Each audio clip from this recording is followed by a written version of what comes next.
Bueno, dígame cuando lo vean, por favor.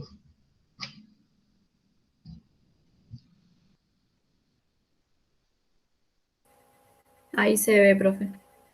Buenísimo. Bueno, entonces como les decíamos al principio, vamos a empezar a ver cadena transportadora de electrones. Esta es la consecuencia directa de la terminación del ciclo de Krebs. Ustedes recuerden que habíamos terminado de ver una oxidación completa en lo que es el balance de masas para la glucosa que había ingresado en la glucólisis. Habíamos terminado de eliminar los dióxidos de carbono y habíamos generado una buena cantidad de poder reductor en términos de NADH y de FADH. Si vamos a contabilizar por glucosa, vamos a decir que aproximadamente hemos generado unos 10 moles de NADH y 2 moles de FADH por mol de glucosa, ¿sí? Y que realmente es interesante a la hora de contabilizar el poder reductor, no así la cantidad de energía que hemos generado, porque simplemente hemos generado 2 ATP en la glucólisis y 2 ATP en el ciclo de Krebs, ¿no? Siempre hablando por glucosa, por mol de glucosa y no por vuelta. Entonces, realmente habíamos conversado también un término que hablaba de lo que era la fosforilación indirecta u oxidativa y la fosforilación directa, que ya habíamos hablado de esta en dos oportunidades. La fosforilación directa era aquella que se daba a nivel de sustrato, donde utilizábamos una molécula que intercambiaba con su entorno diferentes partículas, particularmente hidrógeno, para la generación de ATP. Entonces, eso lo veíamos tanto en la glucólisis como en el ciclo de Krebs, cuando en una de las reacciones se generaba este nucleótido fosforilado. Así que bueno, hoy lo que vamos a ver es ver cómo cada uno de los NADH y los FADH producidos en la totalidad de la respiración celular hasta el momento, ¿sí? Los NADH de la glucólisis, el NADH o los NADH del DOP y aquellos que se han producido particularmente en el ciclo de Krebs, donde más se produjo, digamos, es donde vamos a terminar ahora, ¿sí? Ustedes recuerden una cosa también, cada uno de esos hidrógenos que le quitamos a la glucosa está compuesto por un protón y un electrón. Y justamente lo que vamos a hacer ahora es tomar el electrón y transportarlo a través de una membrana, la membrana de la mitocondria. En la membrana mitocondrial interna, ustedes recuerden, es una especie de membrana, porque la mitocondria en sí misma tiene membrana plasmática, es una membrana plasmática que está altamente cargada de proteínas, es decir, ustedes saben que hay una membrana plasmática normal que tiene aproximadamente un 70% de fosfolípidos y un 30% de proteínas. En el caso de la mitocondria, su membrana mitocondrial interna está cargada, no te digo al revés, pero tiene una fuerte presencia de proteínas en su composición, entonces eso le permite utilizarlas como justamente complejos enzimáticos que capten estos NADH y estos FADH que se están produciendo a lo largo de toda la cadena. Entonces es importante comprender de dónde salen estos complejos y a dónde están, porque no estamos hablando más que de lugares muy cercanos entre todas las reacciones. Ustedes recuerden que el ciclo de Krebs se estaba dando en la matriz mitocondrial, bien en el medio, ¿sí? Entonces, la matriz mitocondrial, es decir, la matriz está al lado de la membrana mitocondrial interna, y el espacio que queda entre la membrana mitocondrial interna y la membrana mitocondrial externa es muy pequeño, ¿sí? Que es donde se alojan temporalmente los protones que se separan de los electrones que han quedado en la cadena. ¿Sí? Así que ahora de a poquito vamos a ir viendo eso.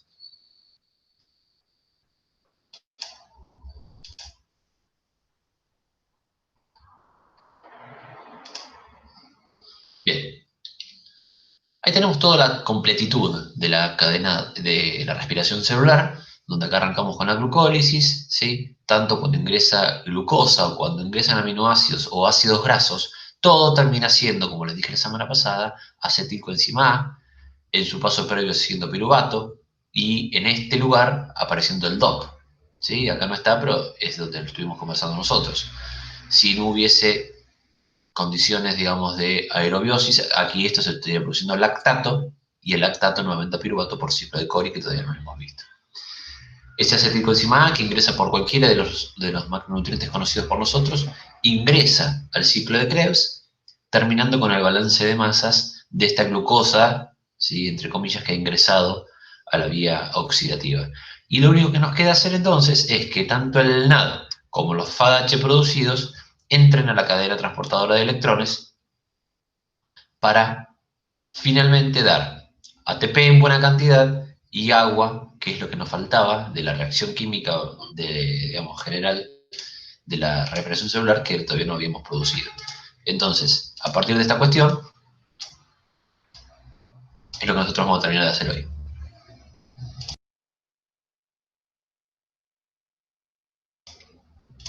Bien.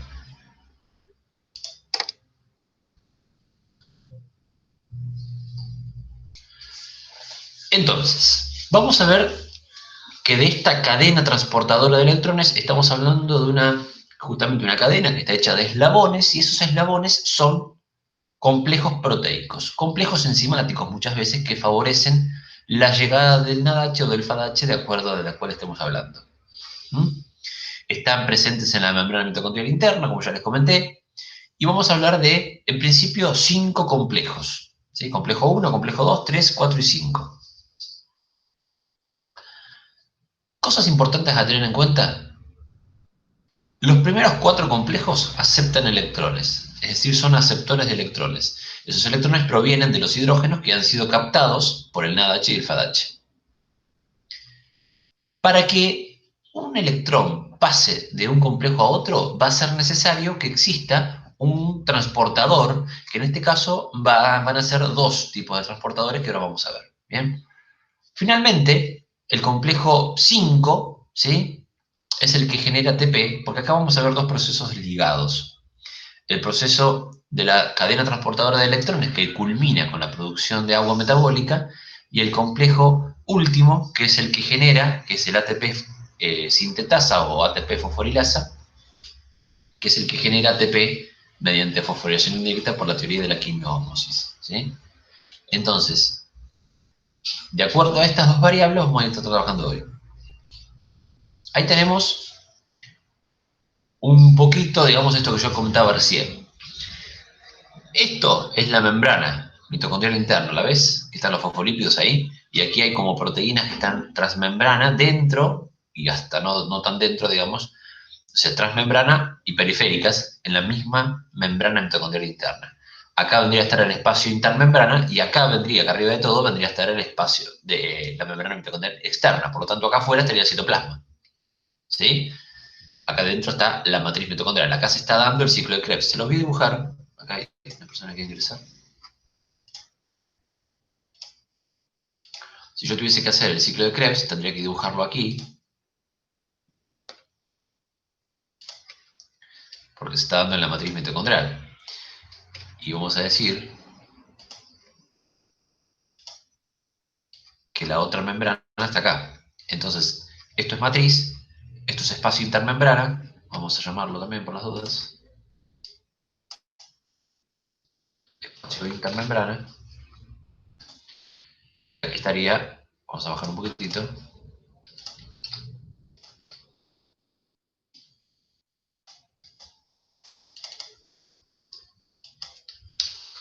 El plasma, ¿sí?, de la célula receptora de estas. Entonces, Krebs, vamos a poner 2 nombres. Opa, se me fue. Ahí está.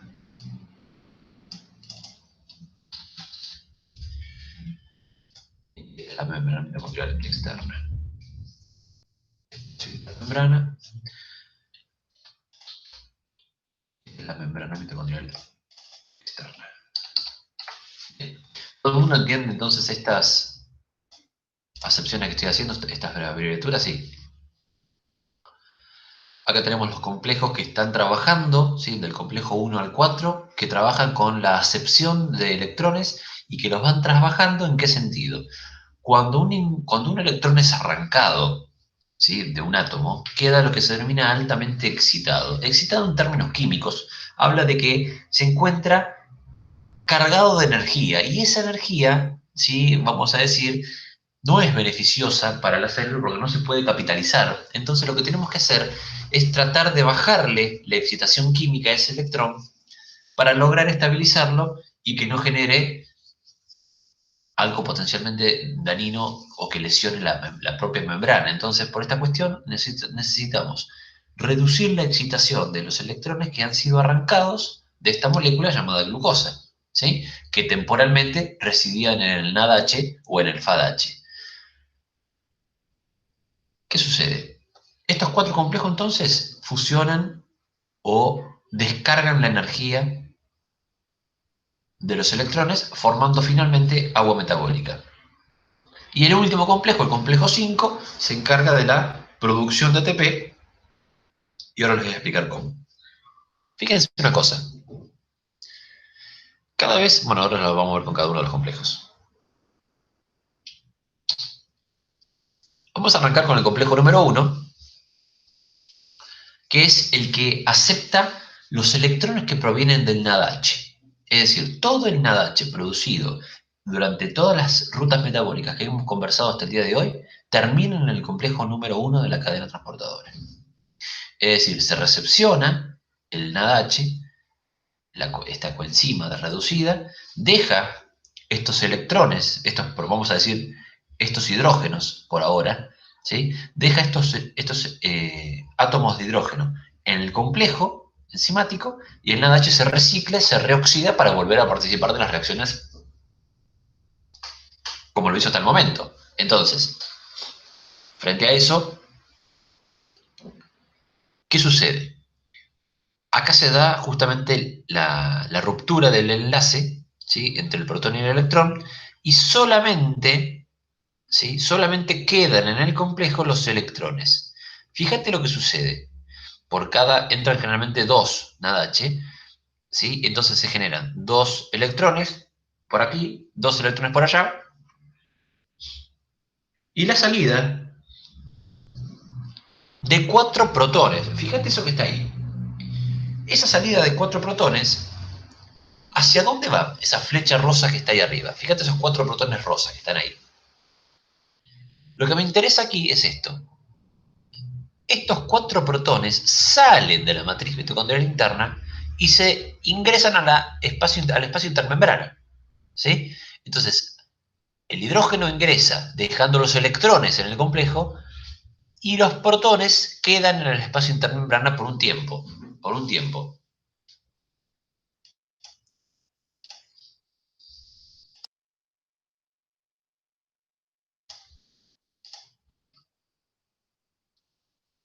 Entonces, todo el NADH que ha ingresado lo hace a través del complejo 1, los electrones quedan en el complejo, los protones en el espacio intermembrana temporalmente.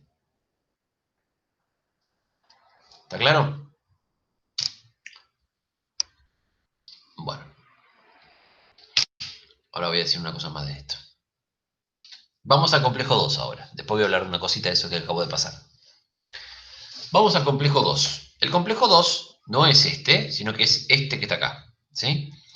Y fíjate una cosita que tiene de particular acá. Acá tiene un nombre muy conocido que se denomina sucinato deshidrogenasa.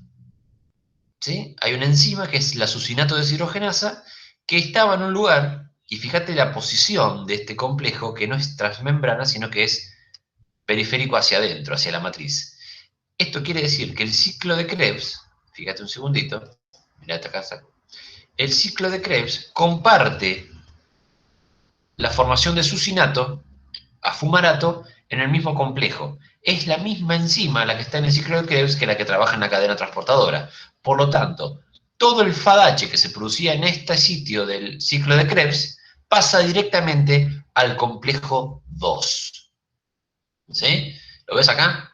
Del sucinato al fumarato, directamente el FADH termina en el complejo 2. Ojo con una cosa importante que hay que tener en claro ahora.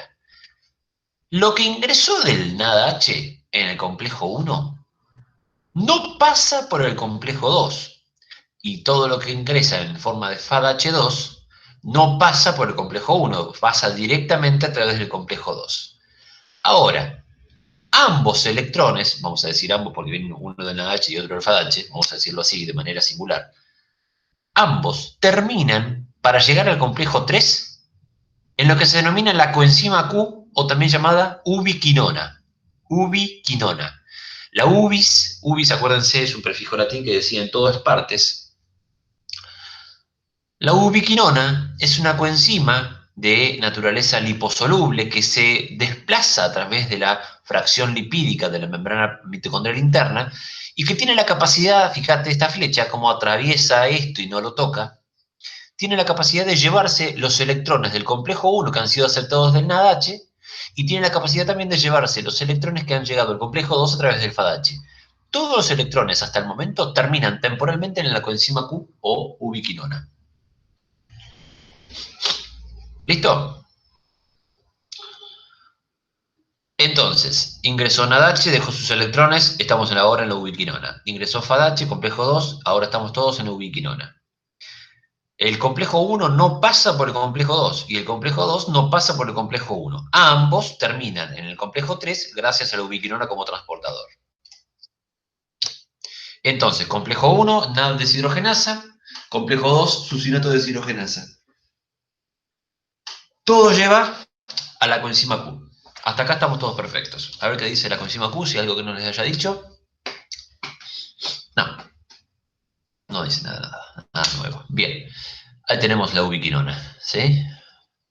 Es un compuesto no polar altamente, que es muy simple de cargarse de electrones. Fíjense cómo se carga de electrones, ¿sí? Pasando de ubiquinona a ubiquinol, ¿sí?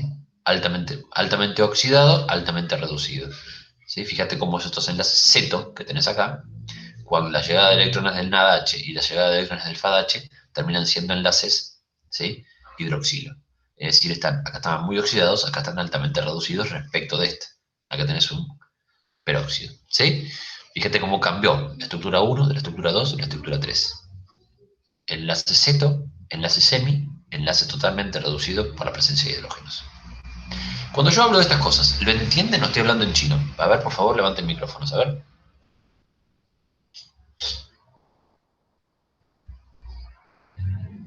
Porque si no, parece, no sé si yo estoy hablando y todo el mundo me sigue o capaz que no se entiende ni mu lo que digo.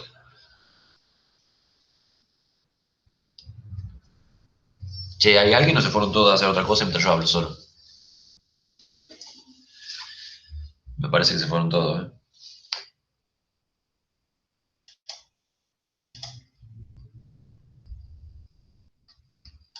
Hay un chat ahí de vuelta.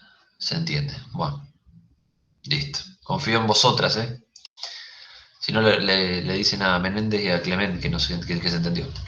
Bueno, entonces, hasta el momento, haciendo recapitulando un poquito, hemos ingresado NADH, hemos ingresado FADH, ambos no se tocan, ¿sí? Todos dejan sus electrones que han sido captados recientemente en la coenzima Q y la coenzima Q lo transporta hacia el complejo 3. Bueno, este se denomina citocromo C. El citocromo C es una estructura proteica, ¿sí? Altamente codiciada en el campo de las reacciones redox, justamente porque va a oxidar, ¿sí? A la coenzima Q, que viene cargada de electrones, por eso se va a llamar citocromo C reductasa, ¿sí? Va a oxidar a la coenzima Q, es decir, se va a quedar temporalmente con los electrones. ¿Mm? Entonces, el complejo 3 toma temporalmente los electrones que vienen de la coenzima Q. Bien, es como es un aceptor en el medio de la cadena.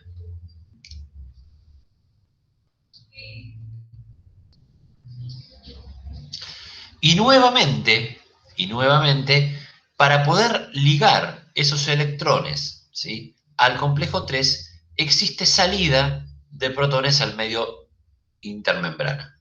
Como lo hubo aquí en el complejo 1, que salieron protones al espacio intermembrana, nuevamente sigue habiendo salida de protones del espacio de la matriz hacia el espacio intermembrana. Y seguimos aumentando el potencial de protones que existe en este lugar. Por lo tanto, si yo aumento el potencial de protones de un determinado entorno, ¿qué sucede con el pH?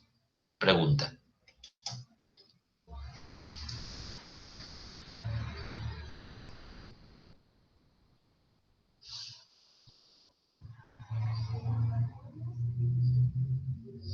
¿Disminuye el pH? Claro, altamente disminuido, ¿sí? Entonces eso no es fisiológico por un tiempo prolongado de tiempo, vamos a decir así, entonces eso hay que resolverlo de alguna manera, ¿sí?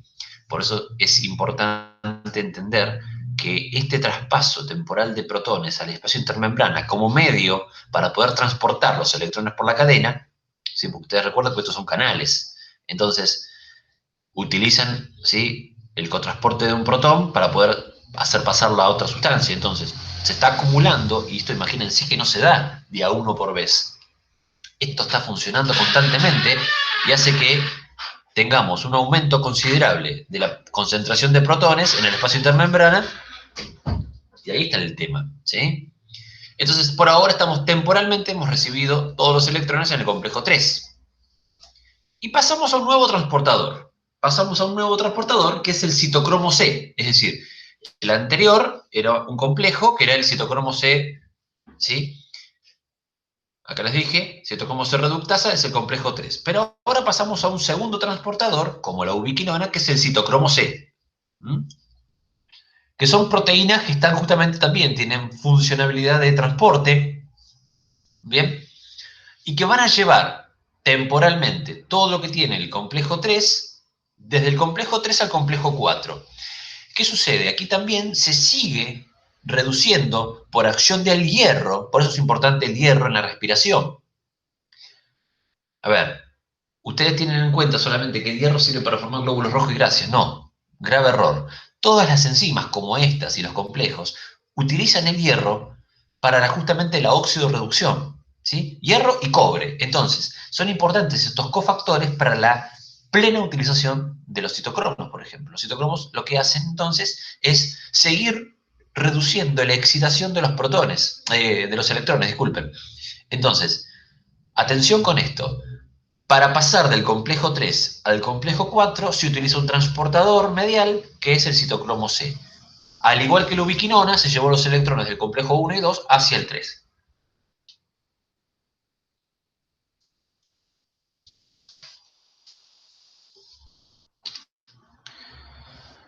Y acá lo vemos. Fíjense que los complejos están en medio marrón, naranjado, y los transportadores tenemos a la coenzima en rosa y medio en verde al citocromo C.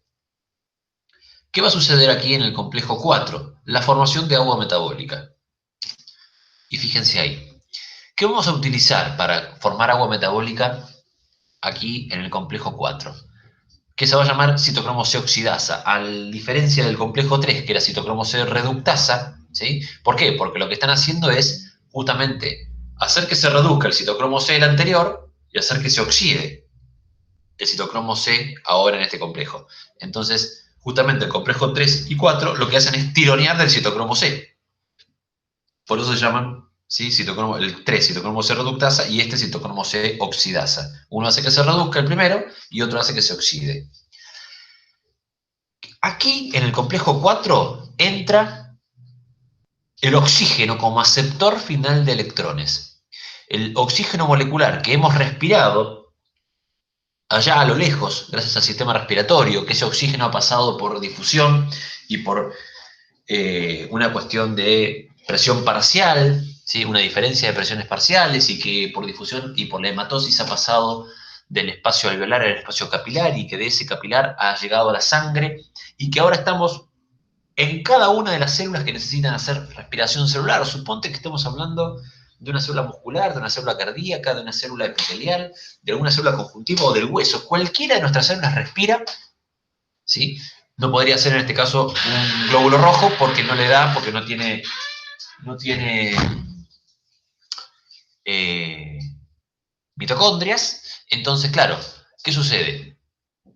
El oxígeno ha pasado toda esta historieta, ¿sí?, y ha llegado acá, al complejo 4 de la cadena transportadora de electrones, y es aquí donde realmente se va a utilizar. Acuérdense que todo lo que dijimos hasta la semana pasada, hablábamos siempre que en presencia de oxígeno, en presencia de oxígeno, en presencia de oxígeno. Sin embargo, en ninguna de esas reacciones redox habíamos utilizado el oxígeno como aceptor final, y es aquí donde donde va a entrar en vigencia. ¿Qué va a hacer el oxígeno? Va a necesitar entonces que se utilicen, y fíjate una cosa, 4 electrones cada 4 electrones que vienen del citocromo C, que llegan al complejo 4, se van a utilizar del espacio, ¿sí? Del espacio que queda de la matriz, más protones todavía, ¿sí? Es decir, cada 4 electrones voy a necesitar 4 protones, y entonces, si yo necesito generar 2 hidrógenos, voy a necesitar 2 y 2. Por lo tanto, lo que voy a generar con 4 protones y con 4 electrones son 2 moléculas de agua, ¿sí? 2 moléculas de agua finalmente como resultado final, ¿sí? De cada una de los protones que entraron en cada vuelta de, vamos a decir así, de cadena respiratoria. ¿Sí? Vamos a decir que por mol de glucosa yo voy a producir 6 moléculas de agua. ¿Sí? Entonces, esto es lo más importante. La producción de agua... Perdón, un segundito.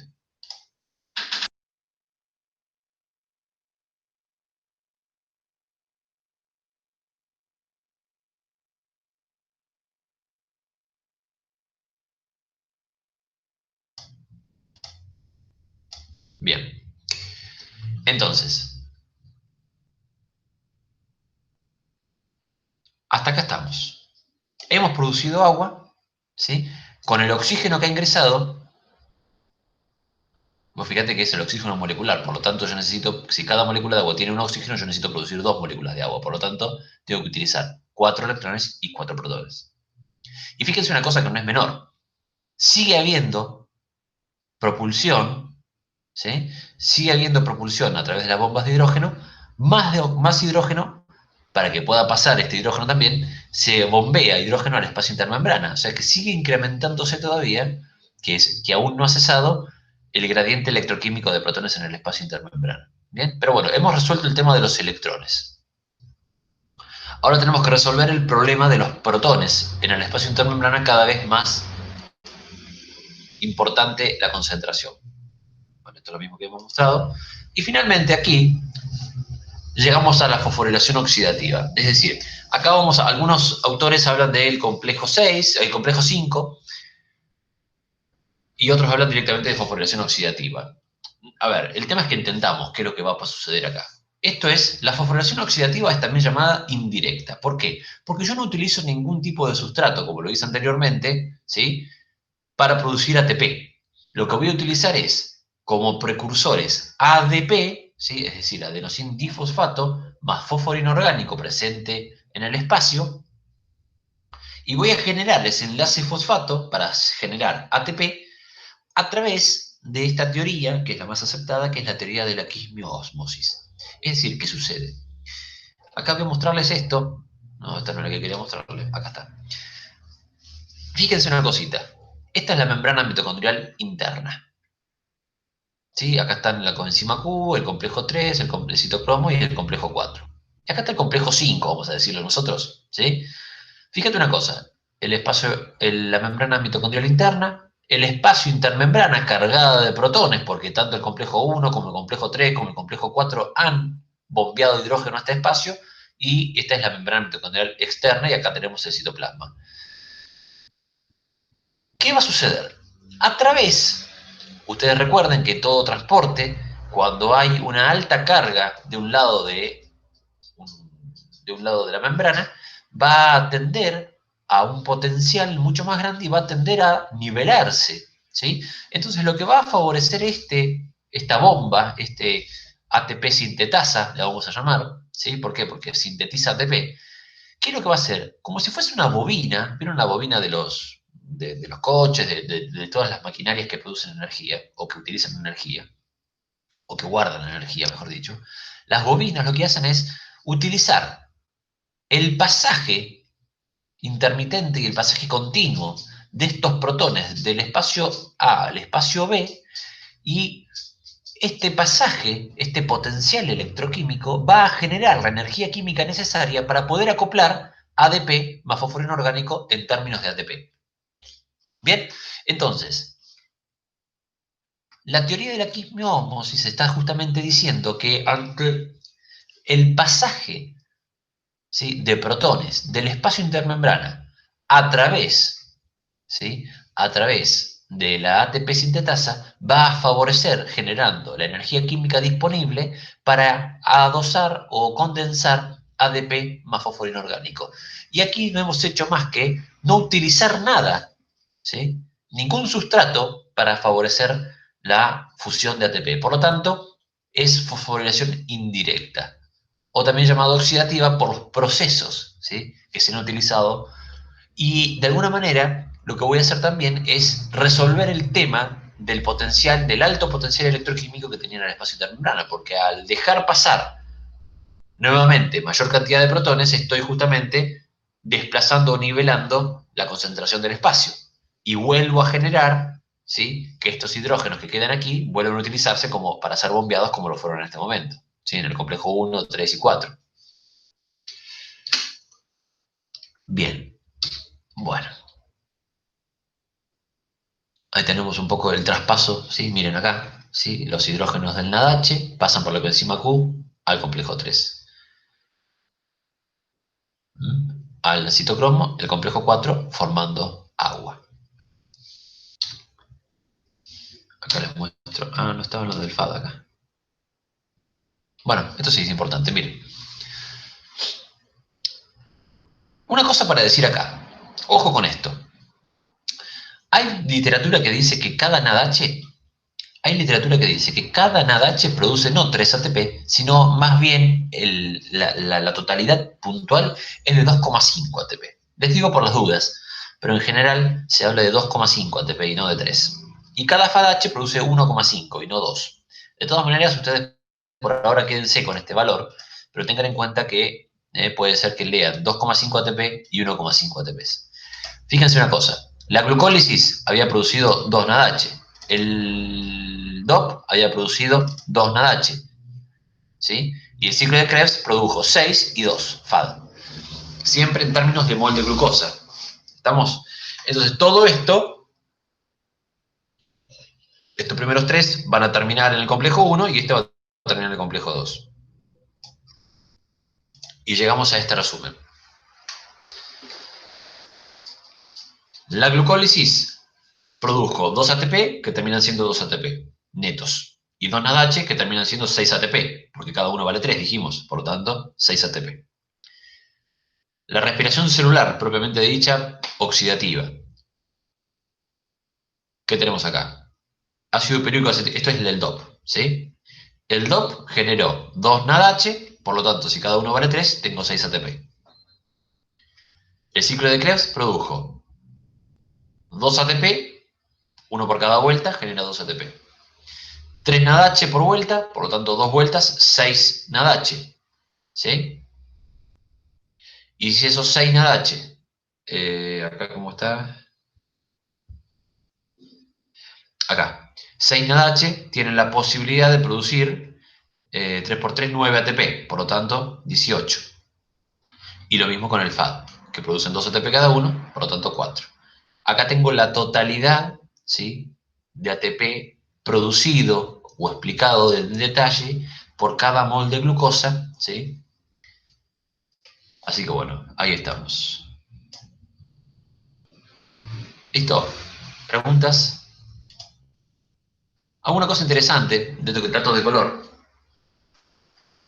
¿Vieron cuando se habla muchas veces de los venenos? Bueno, ¿qué hace el veneno? Porque, ¿por qué te mata el veneno? Bueno, muchos de los venenos conocidos, ¿sí? Por ejemplo, miren este, acá aparece el cianuro, aparece el monóxido de carbono. Justamente lo que están desacoplando es la cadena transportadora de electrones. Es decir, cuando vos inhalás o tomás o bebés algún tipo de estos venenos, ¿sí? El cianuro se bebe, el monóxido se inhala. Lo que va a suceder, dependiendo del tipo de veneno, ¿sí?, justamente es que se desacople la cadena transportadora de electrones. Entonces es como que te apagaran, ¿sí?, la central 9 de julio de un día para otro. Por lo tanto, Dios no quiera, ¿no? Es lo que sucede, justamente es esto, vos te quedás sin energía para cualquier cosa. Por eso los pacientes que han logrado, por ejemplo, salir de una intoxicación con monóxido o algo, sienten que no pueden moverse, justamente porque no tienen energía suficiente para poder movilizarse y poder, digamos, pedir auxilio o ayuda y es lo que sucede. Así que bueno, me pareció interesante incorporar esto también porque es una de las cosas que muchas veces vemos en el espacio y no entendemos por qué sucede lo que sucede. Bueno, justamente estas sustancias bloquean la cadena transportadora de electrones en alguna de sus complejos y por lo tanto la producción interesante de energía. Bueno, muy bien. Preguntas, dejo abierto al espacio.